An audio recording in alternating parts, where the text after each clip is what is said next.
SJ, welcome to Mvskoke Radio, your weekly source for tribal and community news, interesting guests and discussions, plus a local events calendar.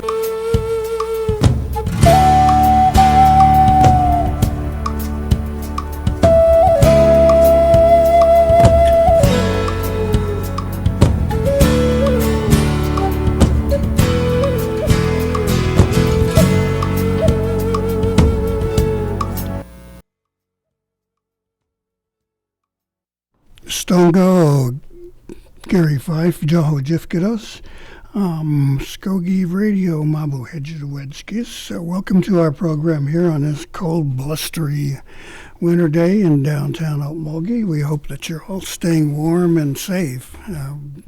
Those roads are a little tricky. Be careful out there today. We've got a couple of things rendering some public service kind of focused this morning. First of all, we'll be speaking with Eli McIntosh of our Commerce Program Department to talk about new propane availabilities and some decent prices from what I see.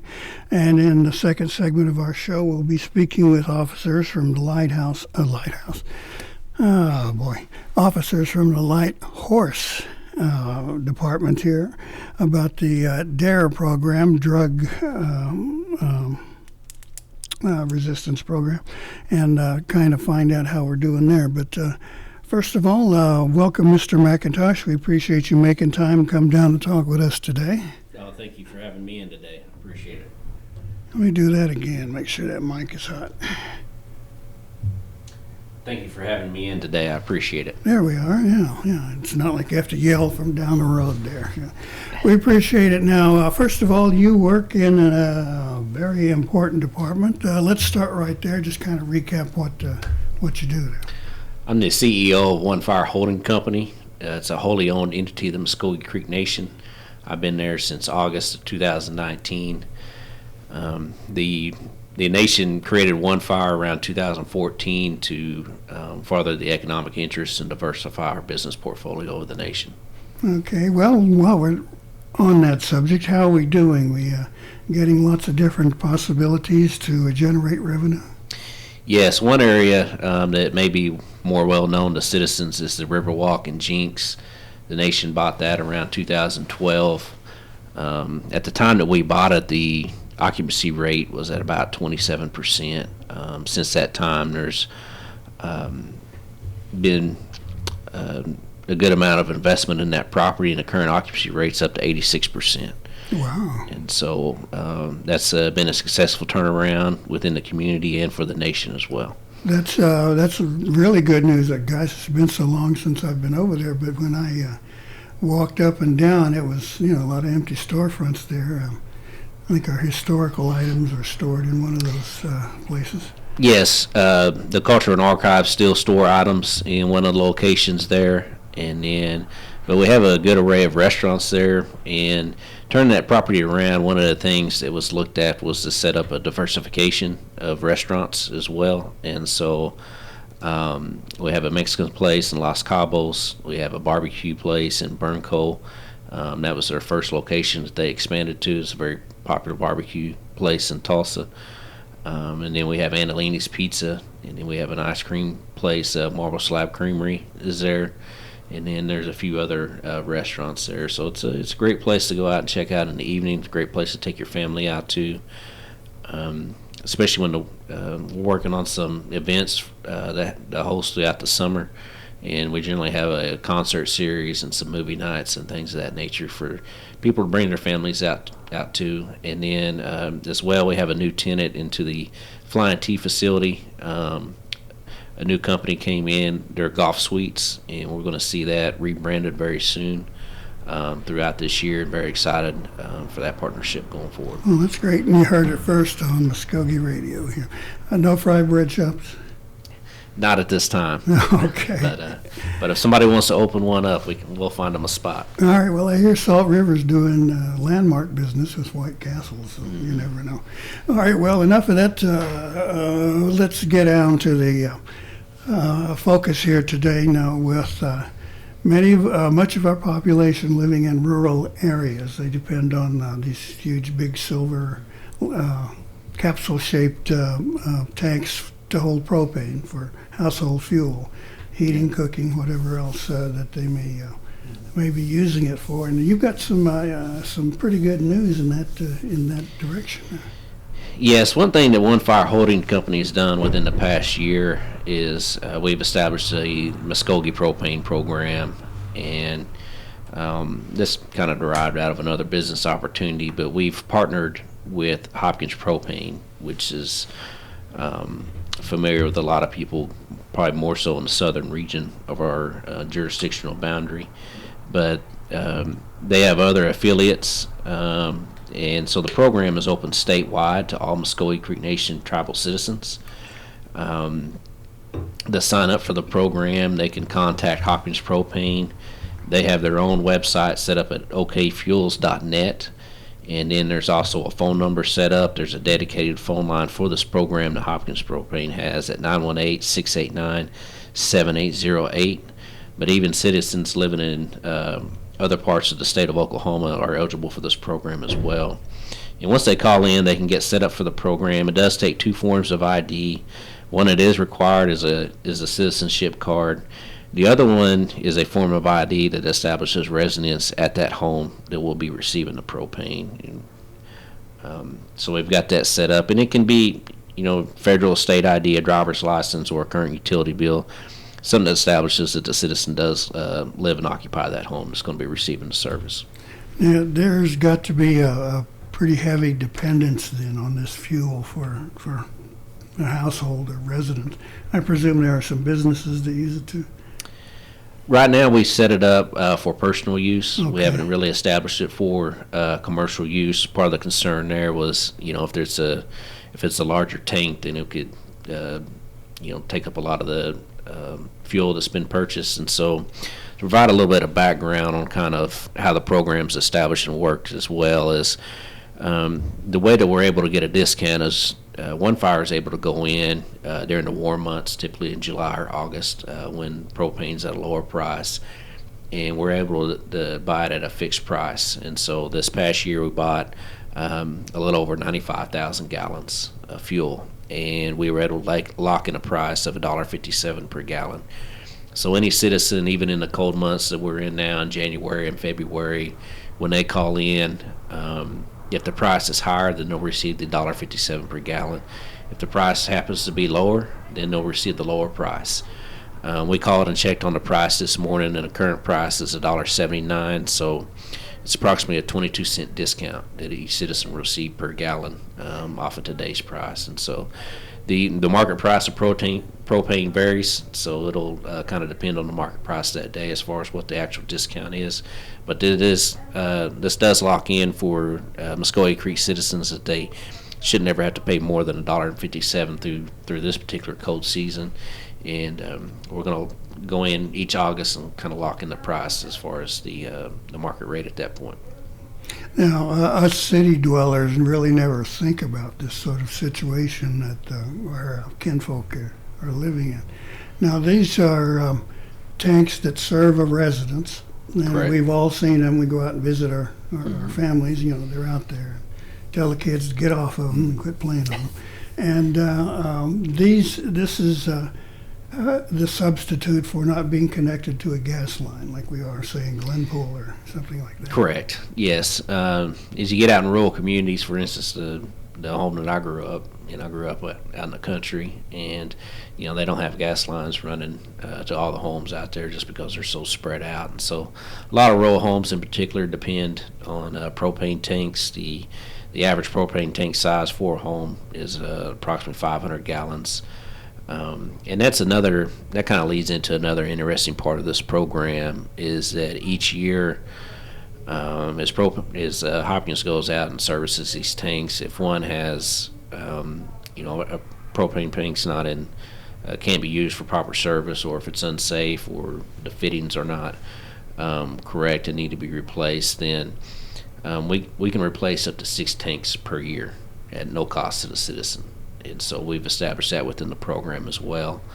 That approval flows up to One Fire once that's established, but that is an additional service so that to help citizens out if they go out and they're some of these propane tanks, they sit out there for years and are subject to the weather and the wear and tear of everything that goes into that. So that's another opportunity for citizens and another service that they can benefit from. Now, let me have you describe a situation, and say you've got a home with a 300-gallon tank, and at the price of, what did you say, $150, right? $157? $1.57, yes. Okay, times 300 is a pile of bucks. Yes. And do the rural residents, people who are depending on these, typically pay you off in one payment, or do you have situations where you work with them to cover it? Yes, that's an area where actually Hopkins Propane will work with them and set up a payment plan, and that's something more particular to their business as far as what they work out. But they do have payment plans in place for people as part of their regular business practice, because that's just kind of the nature of the business that they're in. And so, that's an area where I'd really encourage them to go to the okfuels.net site. Another way, if they're looking for link and information, they can go to the onefireholding.com. And on there we have a separate page set up for the Mvskoke propane program, and it lays out the requirements and provides the points of contacts as well. But if a citizen is having trouble, because sometimes it is a large unexpected expense, and it can come at a tough time of year. Sometimes, especially when the winter months, it's sometimes hard to get through those cold months. But there is a program in place to help them space out those payments. Right, that's usually about when tax time falls too. Yes. Yeah.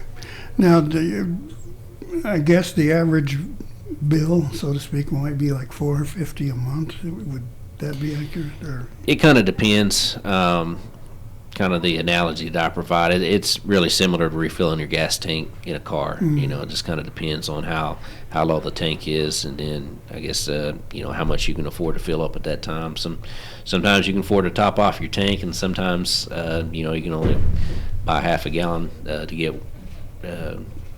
half a get tank enough. first. Yeah, to get enough to go where you need to go. So those factors kind of depends, and that's kind of specific to each citizen and kind of their circumstances. Their budgets, yeah.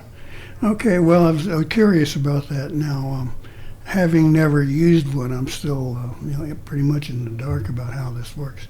Now, is there some sort of meter system where you can tell how much you've got, or I believe it's located on the tank. Okay, they can go out there. It should have a meter. There's, like you said, the tanks are round, and then it has kind of that small cylinder on top, and then we usually have a meter on there, and they can go out and checked. But it's similar to anybody that lives in an urban area, and they have gas. It functions the same way, essentially inside the household as far as the use of gas. It's just a different storage and delivery method external to the home. Okay, and as I say, are you using heating, cooking? Yes. Hot water, that sort of thing. Now, has the price on this item been rising over the last decade or two? Are we paying a lot more now than we did, in say the 90s, perhaps? I'd be more familiar with the natural gas prices. The natural gas prices are, as far as at a market level, or quite a bit lower than they typically are. I mean, if you looked at 10 years ago, they were at a much higher price, and people were very bullish on natural gas at that time. But at this time, there's so much supply on the market. It's kind of similar to oil. Supply and demand comes into play as far as the market pricing of it. But in terms of natural gas, because of the drilling methods being used, they've really expanded and dramatically increased the supply. So that's putting downward pressure on it. And then they've also, but it's also becoming an alternative as some other energy needs, or it's kind of pricing them out of the market in a sense. Is there a comparison between the price of LNG and propane? Have you ever done that kind of thing? No, I haven't.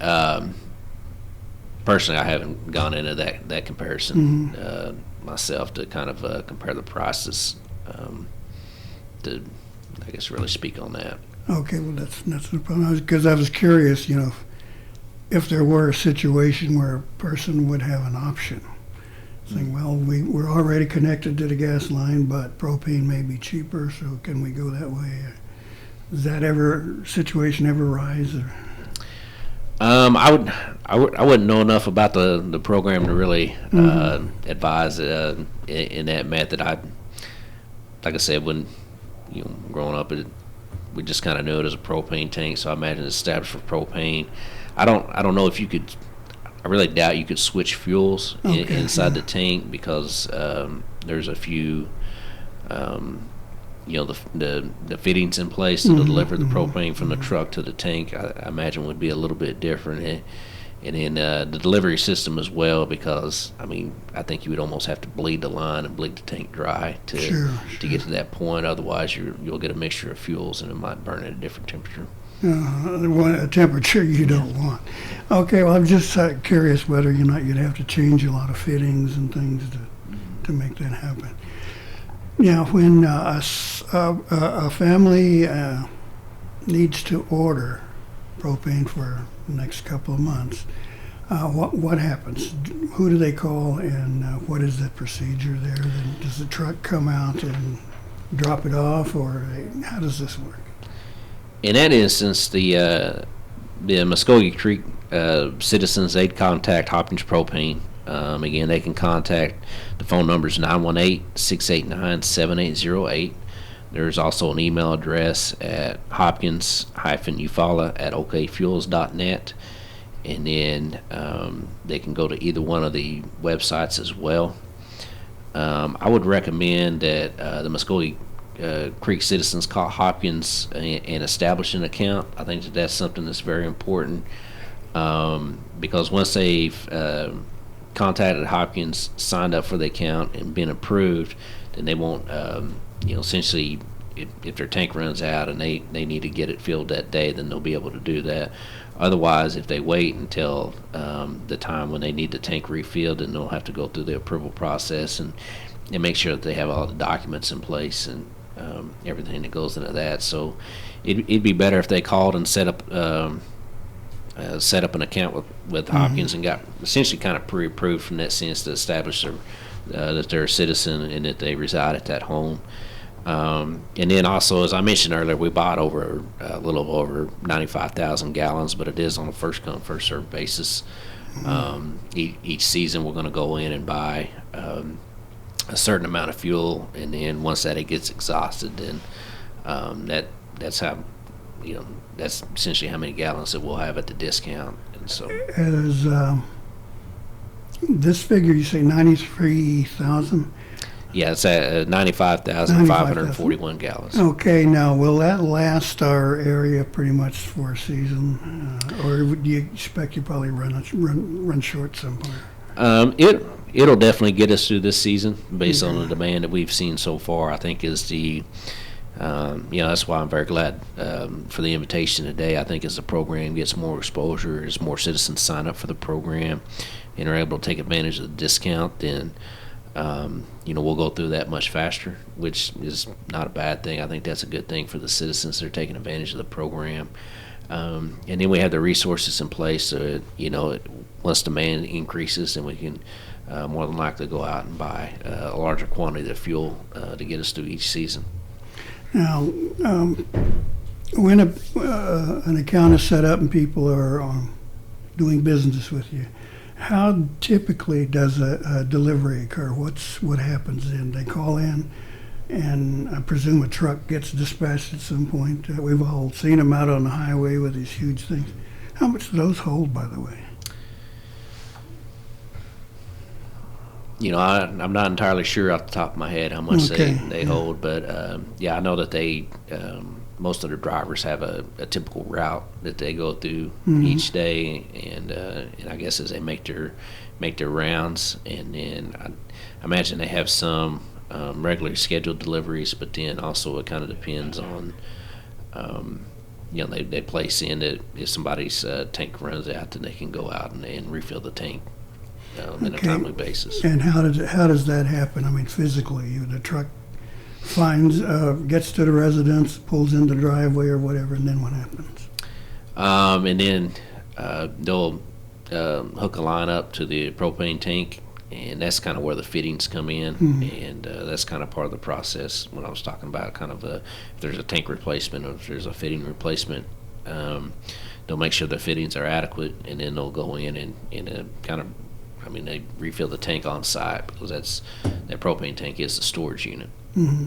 And is there any interaction with the property owner there, or is that already done, say on the phone or computer? Whatever? I think it kind of depends. I think a lot of times there is interaction with the property owner. It's something I'm sure there's something in place to let them know that the propane's been delivered. I think it kind of depends on the scenario. For instance, if the residents of the home work and they're away from the house at that time, then I doubt there would be much interaction. But then if somebody's at the house, then they'd probably just confirm with them that it needed to be refilled and refill the tank at that point. So I think it's just kind of dependent on the circumstances. Sure. Would somebody have to sign off on something? Okay. Yeah. The program now is fulfilling a vital service to our communities now. I'm a little curious as to how it all came about. What was it that where you saw a need? Was there a cry and demand from our communities? How did it get started? Well, the original thought process was that we were going to actually get in to the propane business, but then there's a lot of licensing requirements, and there was some other hurdles that they got in the way, and then at that point it was decided to kind of redirect the program to this because that started out really the intention of the program was to provide a service and a benefit to the citizens was where it started out, and so it's operating differently than what it was, but I think it still maintains the original intent of the program of providing a service through the program. So around, I believe it was in early 2018, the National Council, they appropriated funds to Bonfire for the program, and then we went through that process, and then it was determined last year to kind of repurpose the program to provide the service. And in some of the ways, it kind of, we have an established operator in place. A lot of people are familiar with Hopkins Propane. They've been around a very long time, but it also, this kind of repurposing has also allowed us to actually expand the program statewide. Whereas if we were operating a program, there's always a time of growth for any business and kind of establishing that. And so I think if it had stayed with that model, we wouldn't be able to serve as many citizens as we can with this model. Now, we've heard a couple of key phrases there, one community service, and the other being business.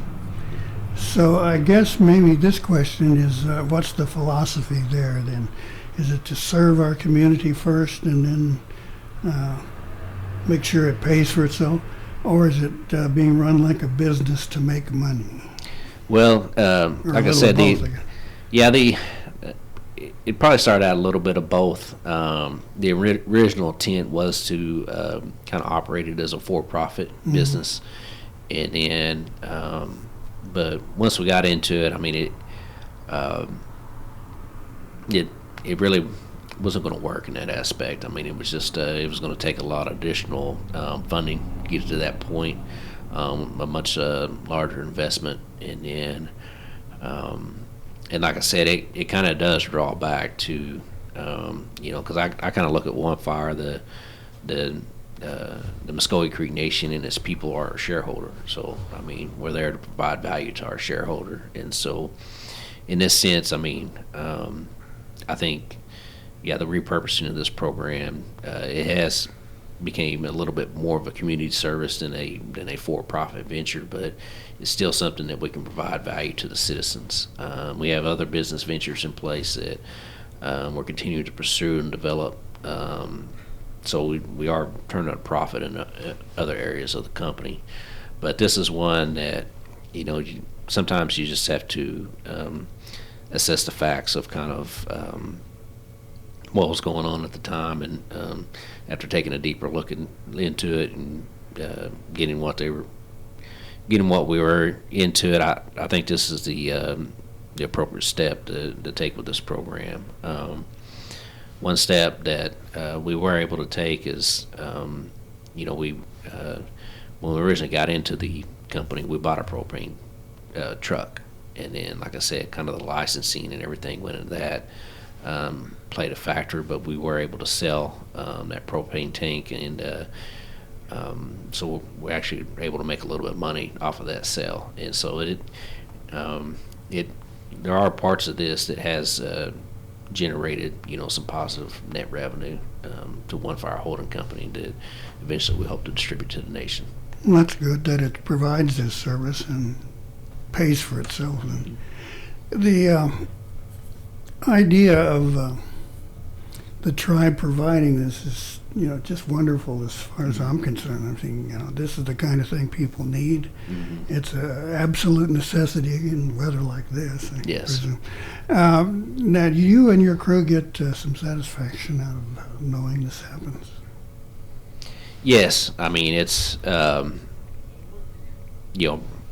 to going to One Fire, I worked at the nation, and so, that was, that's always the most fulfilling part of the job, is to, providing value for our citizens, because, that's really what the nation exists for. So. Mm-hmm. Okay, final question, and we'll get out of your way and let you get on with the rest of the day.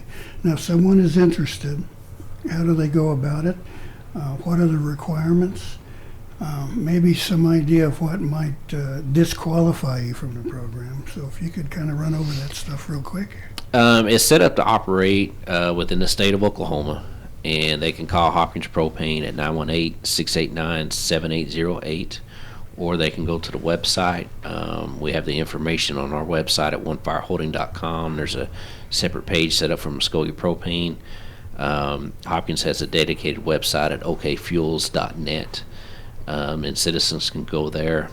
As far as qualification for the program, we do need a Mvskoke Creek Nation tribal citizenship card, and then also a second form of identification that establishes that the citizen does live there. And so, that would be, I would say, if there's a disqualifying factor, it would be, where they can't. It's just to prove that they live there. Mm-hmm. I kind of look at it as kind of similar to trying to get a tag for your car. Mm-hmm. You're supposed to reside at that home, so that's this is a similar process in that we Would just something like a utility bill? Yes, a utility bill will work. We didn't necessarily confine it. A driver's license will work, or a state ID card will work, or a federal ID card, but. Yeah, just something. Yeah, a current utility bill, something that shows that yes, this is the, that's just a control factor to say that that citizen does live at that home. And now, is there do you have like a waiting list of people to get on, or is it just come on in and we can probably help you out? Yeah, they can contact the phone number. Is set up as a dedicated phone line to Hopkins Propane, and so they kind of manage the program from that aspect and providing the service. And so, that's an area again where the citizens, they can sign up, and I would encourage them to go ahead and get an account signed up and approved. Excuse me, and go through the process of certifying that they're a resident of that home. That way, when they need the service, they can call in and for delivery, and then it can take place in a timely manner. They're already pre-approved and everything's set up so that the discount will be in place, and that I think will make everything go a lot quicker. Sure. Otherwise, when the delivery truck shows up, they're going to have those documents on them at that time, and so. Right. Okay. Well, you got a phone number or email address where people can get in touch with you? Yes. For the program, yes, 918-689-7808. And Okay. I would encourage them, because that's how the program is set up to operate. Is that Opulence manages the program from there. They have some reporting that we do going back and forth Right. to kind of oversee the program, but they're the ones that handle the documentation, and that's kind of where we're going to direct the citizens to if they reach out to us. And so, yeah, either one of the websites. Like I said, the information's on our website at onefireholding.com. You can go to the Mvskoke propane page or okfuels.net. All right. Well, Eli McIntosh, I'm sure that's good news for many of our residents who would be extremely interested and needy of some kind of break on the fuel like that. So we appreciate you coming down and talking with us today. Thank you very much. Dope. We are going to take a short pause here, and then we'll be back with officers from Light Horse to talk about the new DARE program. Well, it's not new, but the DARE program being used in our community. Stay with us here on community. Stay with us here on Mvskoke Radio. We'll be right back after this. Welcome back to Mvskoke Radio here on the Brew, 1240 AM, 106.3 FM, in the heart of beautiful and kind of soggy Okmulgee here this morning. Now, joining us in the studio, we have a couple of officers from our Light Horse Police Department. Melissa Beaver and Joey Dawson have come in to talk about the DARE program going on here in our community. Welcome all. We appreciate you all making time and coming in today. Good morning, sir. Thank you. Okay, we always got to tweak these mics just a bit to make sure that we can hear you. Do that again. Good morning, sir, and thank you. All right, there we go. Good morning. All right, good. You're going to try and do that by sign language. We appreciate you all coming in. Now, I'm sure that most people have heard the phrase DARE or seen it, but might not exactly know what it stands for and what its mission is. So how about having one of you kind of start right there, and we'll talk about the DARE program as it fits here within Mvskoke Creek Nation. Okay, in the early 80s, DARE was started in Los Angeles, LAPD, and to kind of combat the drug issues they were facing. It has evolved over the years. It seemed to me it was a lot more a curriculum that was kind of preaching at the kids, as opposed to now it's more of a decision-making program, giving them the ability to have different ways to get out of a situation, a lot more interactive, getting the kids involved earlier, talking and getting their input on what's important to them, what their feelings are, and how to get that out of them. That's kind of where the DARE program's evolved to now. We spent 3 weeks in Artesia, New Mexico. The BIA, FLETC, and the Indian Police Academy all sponsored it. We went with officers across the nation, several different reservations.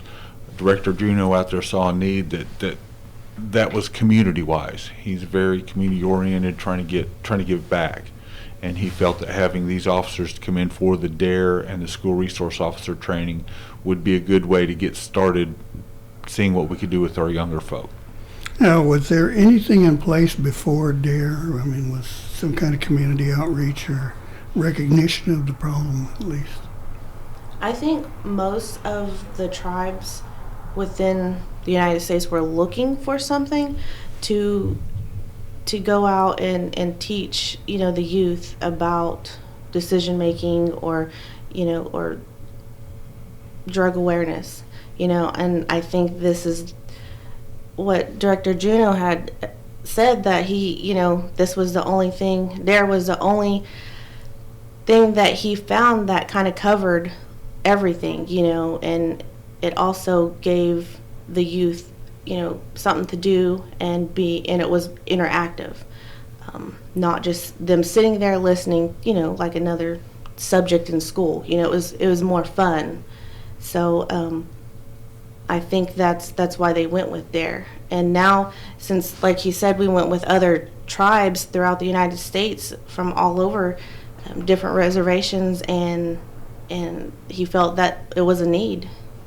So the drug problem is evolved in the United States over the years. Like, used to be heroin injections, and then pot, and hash, and then psychedelics, LSD and things like that, and then cocaine, and now we're dealing with something else that's even, shall we say, more lethal. Meth and fentanyls and things like that are facing us. Now, have you all any kind of feel? I know I asked you earlier, but the size of the problem or the challenge that you all are facing in bringing this education to our young people. We've all kind of been around, and I know smoking cigarettes was where it started with me. I'm a former smoker, and that was kind of where it started. Just that availability anymore. The youth today, well, I think all of us want some acceptance. And somehow they find it between the tobacco, vaping, and then you start into your gateway marijuana, and then it just kind of evolves from there. For some people it doesn't, for some people it don't. I do think the biggest problem is there's not a lot of interaction between people. Parents are trying to be friendly with their kids as opposed to being parents. I know it gets us all the time. We'll be having dinner and they'll go, "That policeman's going to get you." Well, we're the ones that are there to help. And we're fighting an uphill battle sometimes. Now, I think at this point, let me interject. Alcohol has got to be a huge part of the problems you're facing. Now, as the young people have moved on today, there are many other kinds of things that may not necessarily be the harder drugs, but smoking, vaping, which is just an incredible phenomenon. People just think it's harmless almost, and they can do what they want with it. But of course, that leads to a new set of problems and things like that. Now, is your program designed then to challenge those problems, shall we say, or how do you focus DARE presentation? Well, the DARE program is more, to me, it's more geared to challenging the kids to make a better decision.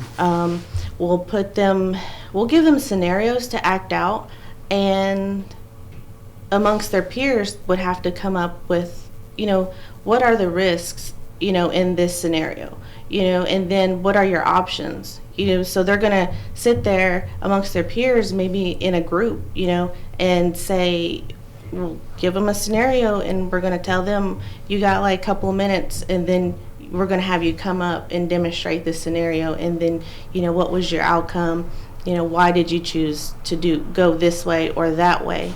So basically trying to get them to identify when to, when there's a risk involved, or, the consequences of their actions, just trying to make them think before they just act. I think statistically, though, from what they gave us, the numbers they had, most kids aren't doing a lot of this. We do have a bunch of good kids. It's that 25 to 35% is the kind of target numbers we got. Between vaping was probably a little higher than the actual drug use. So I truly believe, like I said, I think a lot of it's just the stigma. Kids think everybody's doing it, so I have to do it. So a lot of ours is education, so they will see that not everybody is doing it. Part of your challenge then is that peer pressure. Exactly. That's the big one right there, is want to be with the cool kids. And I think if they work in groups and make a decision as, amongst their peers, it's more beneficial than, just me saying no, to by myself. I think if they talk amongst each other, then, then they're acting as a group, or friends or whatever. So then, they're coming together and making a good decision. It's just not you. Then you're not like the lonely one over there, or the one that's not cool or whatever. So then everybody's there making it, deciding the best thing to do. The thing that came to my mind is usually that loner who says no, or I don't want to do this, or things like that. But then I started thinking about multiple other reasons why somebody might not want to involve themselves in these activities. Someone like a champion athlete. Mm-hmm. If you smoke, it's going to get you wind. Pure and simple. I mean, it's the dumbest thing you can do is cut down on your breathing mechanism. You can't move as quickly, or endurance, or things like that. Does that kind of thinking translate into part of what you present to our young people? It's very scientific based. A lot of the facts we give them are true. Emphysema, lung disease from smoking and vaping. The biggest thing about vaping now is our big push is you're being experimental. We have 100 years of smoking information. We maybe have 5 or 6 years of vaping information, so we don't know the long-term effects. So we try to really push a guinea pig effect. You really don't know what you're doing to your body. We don't even know what it's doing. We can tell you what smoking will do, but the vaping's a whole new thing we're dealing with. I think that was one of the big things that shocked me, and I really had never thought of how to put it that way.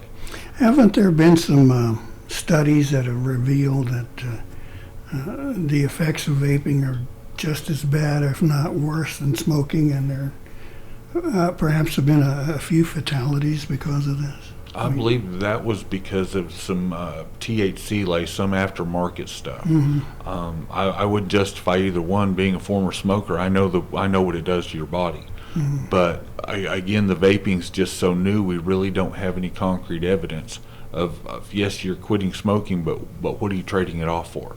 Mm-hmm. It's the old joke about quit smoking and eating Lifesavers. Now I got a diabetes problem. So.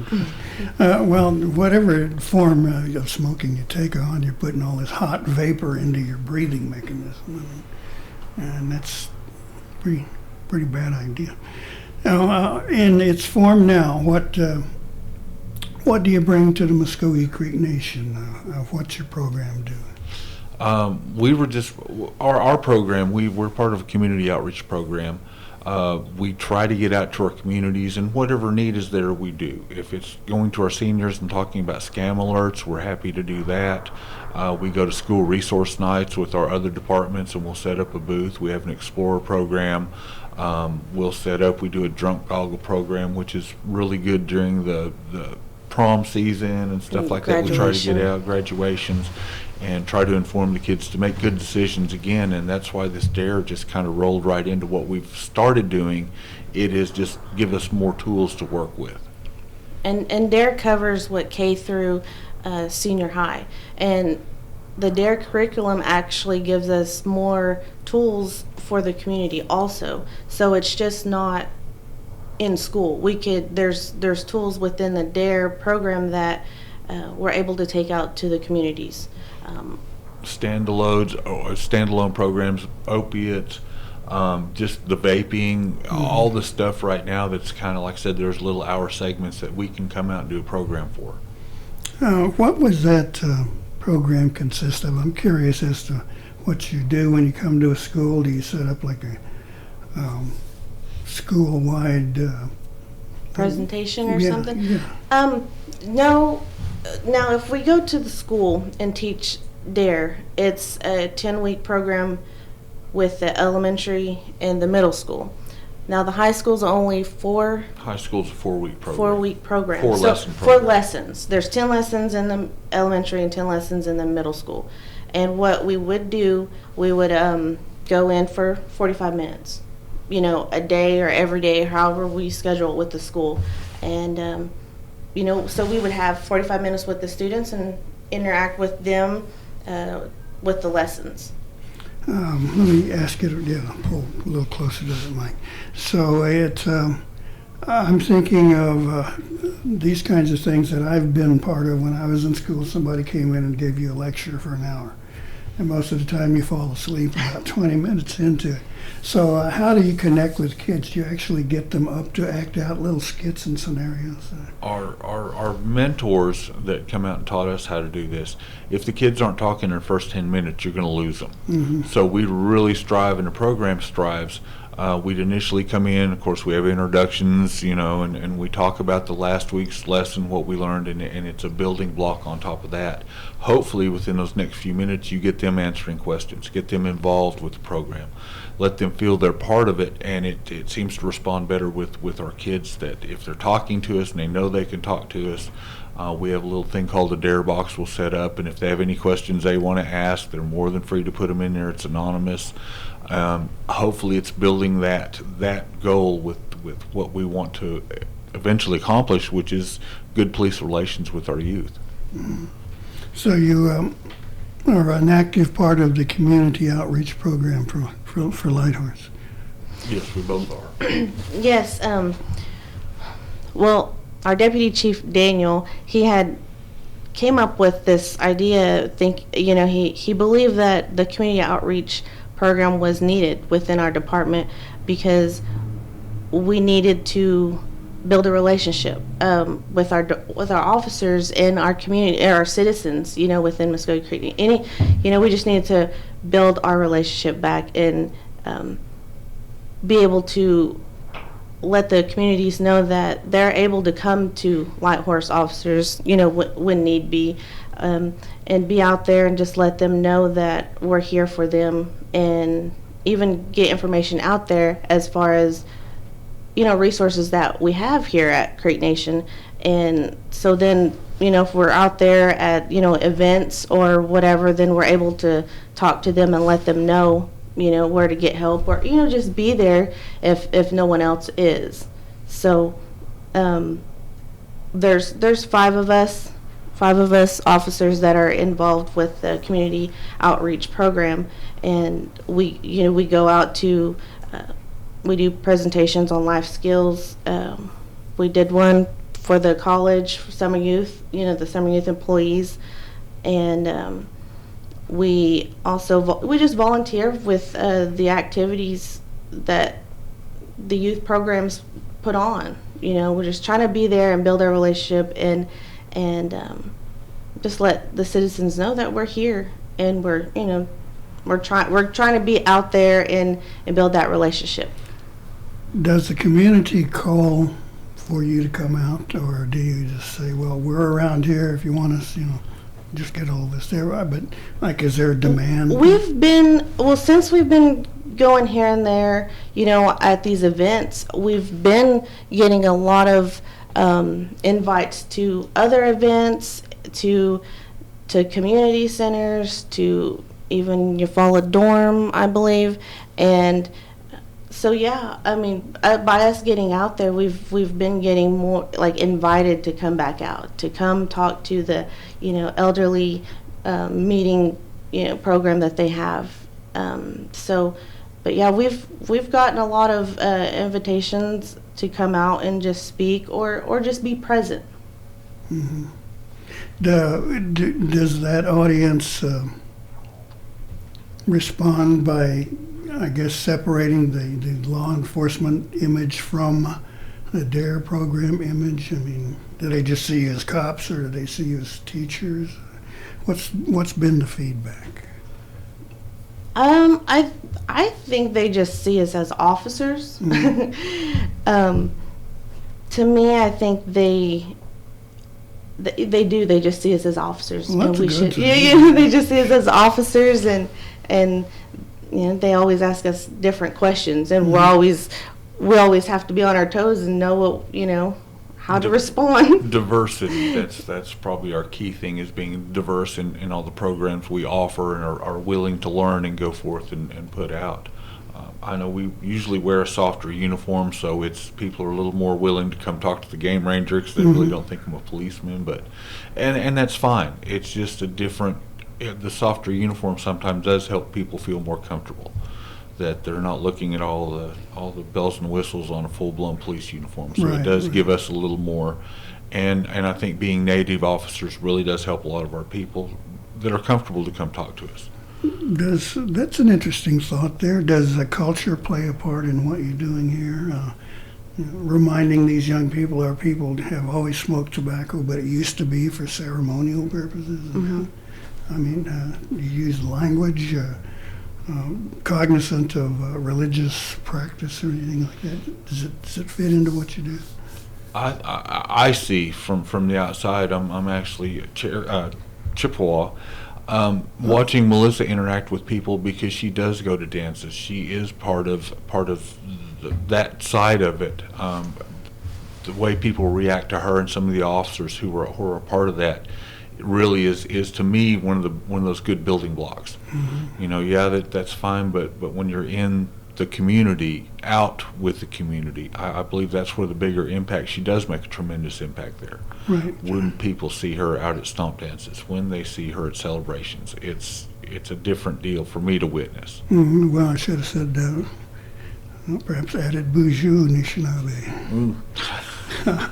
I picked up a little bit of Ojibwe from my wife. And now we have you going into a school and talking to kids you never met before, you never spoke with, or anything like that. And one of the questions that comes to my mind is whether or not they react to the diversity that they see there. They don't see the badge and guns and all of that necessarily. And for you, Melissa, as a woman, do the girls relate? Do they make connections? Most of the time they do. Now, it just depends on, to me, of what I've seen so far is what they've been through. Mm-hmm. You know, that plays a big role. You know, if they're growing up in, you know, in a kind of toxic home, growing Which up. many of them do. Yeah. Some of them I do find afraid at some, you know, but like he said, we do wear a softer uniform, so we don't look as intimidating, you know, with all the shiny, you know, big belt and all their tools, you know. But around here, like he said, I do kind of have a little advantage because I am around a lot of the citizens or the students, or because I have kids as well, and either I've seen them before at other events, you know, because I'm going to be around regardless at anything, if not working, and they do see me. Now, you know, even if I haven't met them before, they know either who my kids are or whatever, and sometimes, like I said, it does play a big role on where they grow up. But again, they've seen me around or something, and they usually don't act, you know, afraid to come up to me or anything. So I think I do make them feel a little bit more comfortable being a female, you know, and that's rare to come by anyways. I know there's more females in law enforcement nowadays, but back then they're used to, you know, you rarely see it. But I think it does help, you know, because it'd be me or Officer Dawson going out, you know, usually, and I think it just makes them feel a little bit more comfortable, you know, and able to come towards if need be, you know. Sure. So and like I said, I think it just depends on where they're coming from, you know.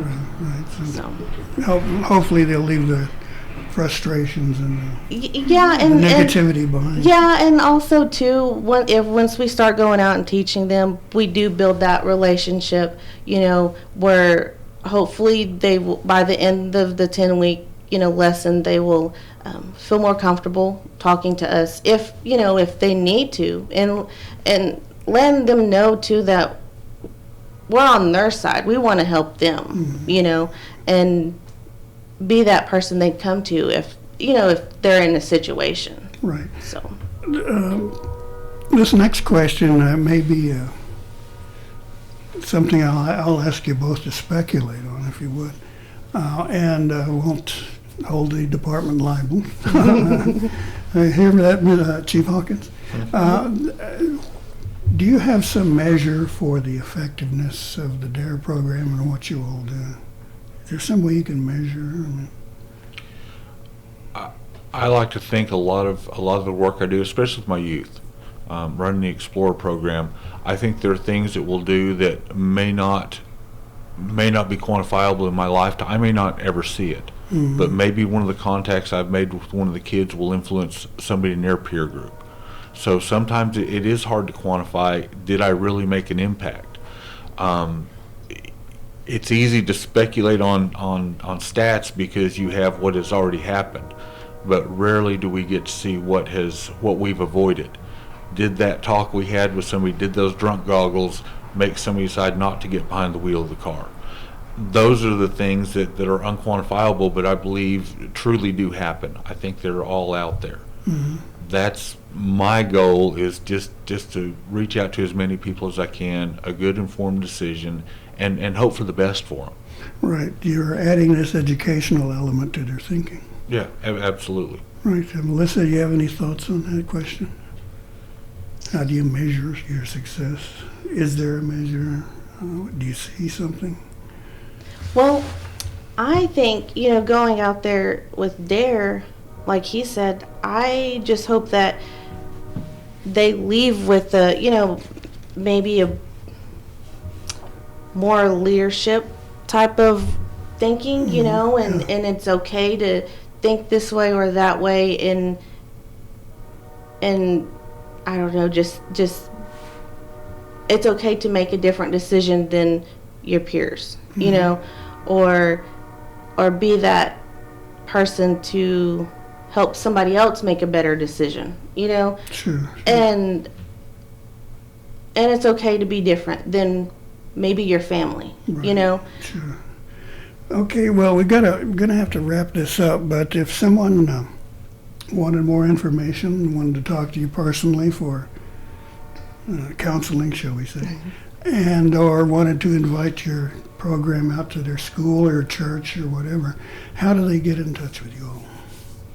I'm going to throw that over to Melissa as the outreach coordinator, so she's probably the best contact. We try to gear everything to her, and if there's something else, even if it's an off-ramp to go talk to investigations, maybe they can contact her and they'd feel more comfortable, and we can get them around to the appropriate resources. So I'll just leave that for Officer Beaver. Okay, yeah, they can call the office.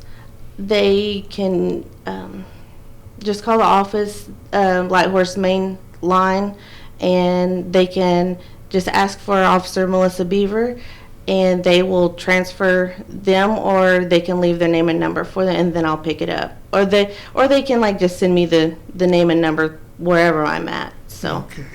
Well, wonderful. We'd like to thank Officers Melissa Beaver and Joey Dawson for joining us here in the program. We appreciate it, and wish you a lot of success with this program. It's such an important kind of thing. So I want to say Mado to you. All right, we'll share a couple of quick community announcements, and then we'll get out of your way here.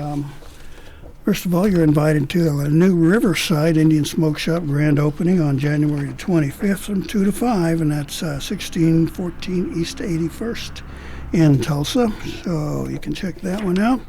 Of course, the All Indian Livestock Show's coming up this weekend, the 24th through the 26th, down in Okemah.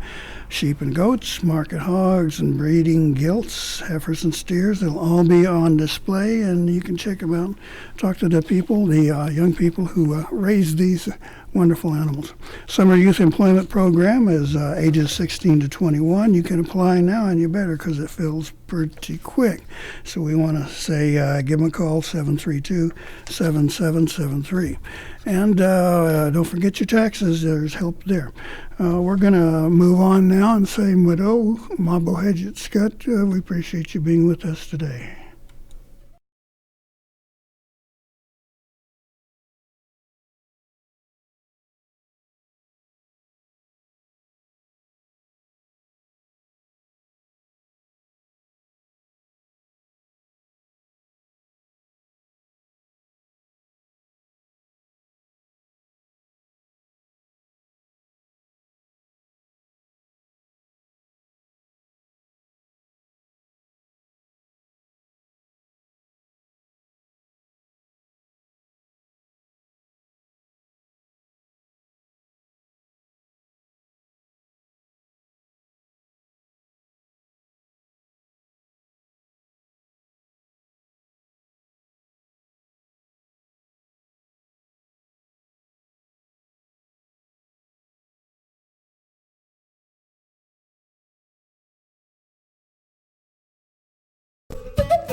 You've been listening to Mvskoke Radio.